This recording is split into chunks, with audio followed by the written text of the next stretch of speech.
There is a new report out of Iraq detailing the return of ISIS to the Middle East by the thousands, and Iraqis are very concerned. Also, there was a huge infiltration scare in Israel over the Jordanian border last night with a very strange outcome. I'm Ben Hilton, and this is the Israel Guys. Before we get into a breakdown on the very alarming return of ISIS to the Middle East, what happened with this suspected infiltration into Israel over the Jordanian border? Yesterday, red alert sirens went off in areas of southern Israel, warning of terrorist infiltration. Traffic in the area was halted, and Israeli Air Force jets and drones were launched. Shortly afterwards, 10 suspects were identified as having crossed over the Jordanian border onto Israeli soil. The fear was that this was a terrorist infiltration of some kind, and a search for the terrorists began. It wasn't long afterwards, though, that the search was called off with little explanation. It turns out the infiltrators were supposedly Jordanian law enforcement who were chasing Israeli criminals over the border into Israel. Very few details were given, but Israeli media are reporting that this incident wasn't terrorism related, only a routine security operation by the Jordanians that, I guess, got out of hand. It's possible the Israelis they were supposedly chasing were involved in some kind of a smuggling operation, although we really have no idea what the actual details are at this point. That being said, even if the story is true, and that's a big if, it is very concerning that almost a dozen armed Jordanians can cross into Israel like this, even if their immediate intentions weren't hostile. This highlights Israel's need to continue construction on their new security barrier between Israel and Jordan, securing this border in a much better way. So it was a big scare in Israel, but thankfully there wasn't an immediate threat to Israeli security, although it absolutely highlighted a much deeper threat Israel faces on a daily basis. Now let's get into our headline story. How and why are ISIS returning to the Middle East? Actually, real quick, we have a new super cool Strength and Shield t-shirt you can wear to support Israel. You can pre-order yours at theisraelguys.store or click the link in the description below.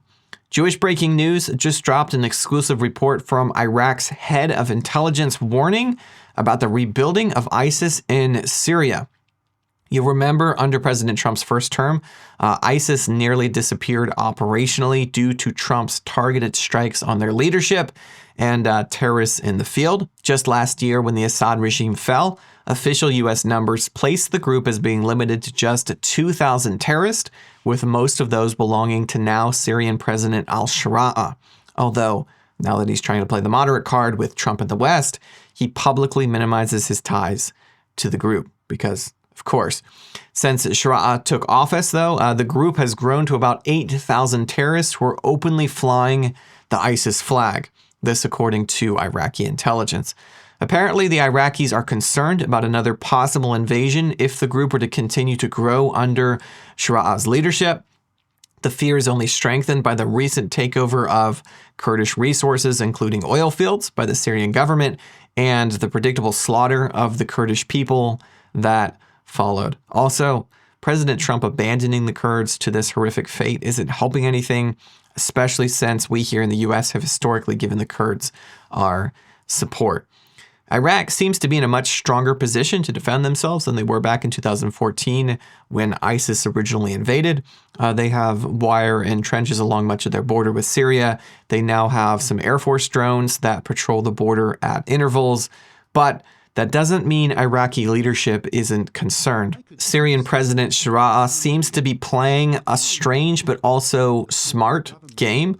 On one hand, he is playing the moderate card with the West, claiming his goal is freedom, modernization for his people in Syria. But if you watch his actions, he somehow took over Syria from the Russian-backed Assad. He then began rebuilding the Syrian military at an alarmingly effective rate. He has forged friendly relations with the United States and other Western countries, and he did all of this while slaughtering the Druze and now slaughtering the Kurds, and also quietly allowing ISIS to rebuild their forces, quadrupling in size in under a year. So How and why is ISIS returning to the Middle East? The how is probably due to the quiet persistence of Sharia, and the why remains to be seen for sure. I think based on what we've seen happening over the past year, though, there is very little doubt that Sharia has huge ambitions that lie much further out than the borders of Syria, and it's just possible a rebuilding of ISIS is how he plans to accomplish those ambitions. And in case we forget, just a few weeks ago, ISIS carried out one of the deadliest terrorist attacks we've seen in quite some time when 2 of their terrorists mowed down Jews on a beach in Australia. Something evil is being reshaped in Syria, and I have a feeling we've only just seen the beginning of what that evil can do. I really hope President Trump can have the awareness to recognize this evil for what it is. It's horrifying as an American to have the leadership of my country openly forging friendships with evil terrorists in the Middle East.